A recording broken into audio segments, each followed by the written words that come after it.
Hi friends, నా పేరు రాజు. మీరు చూస్తున్నారు కంపల్ రాజు యూట్యూబ్ ఛానల్. ఫ్రెండ్స్, ఈరోజు వీడియో వచ్చి చిరంజీవి డ్యాన్స్ గురించి. ఎవరైనా మీ అభిప్రాయం అడిగితే మీరేం సమాధానం చెప్తారు? ఆయన డ్యాన్స్ ఏంటండి, అదుర్స్, సూపర్ అంటారు కదా.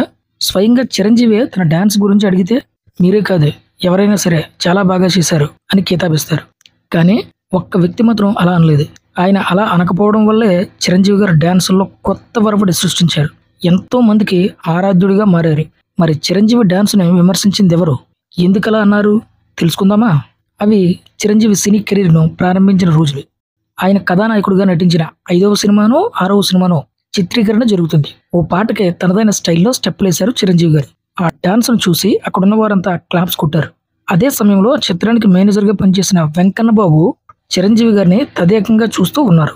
ఆయన దగ్గరికి వెళ్ళి ఎలా ఉంది అని చిరంజీవి గారు అడగ్గా, ఏముంది, నీ వెనకున్న డాన్సర్లు ఏం చేశారో నువ్వు అదే చేసావు, ప్రత్యేకత లేకపోతే ఎందుకట అని సమాధానం ఇచ్చారు ఆయన. ఆయన మాట నా ఆలోచన విధానాన్ని మార్చేసింది.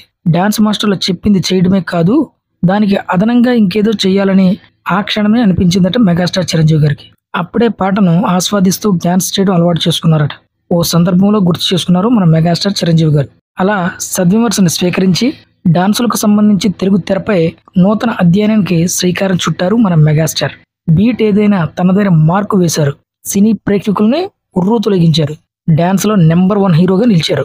ప్రస్తుతం మెగాస్టార్ చిరంజీవి గారు వశిష్ఠ దర్శకత్వంలో విశ్వంబర అనే సినిమా చేస్తున్నారు.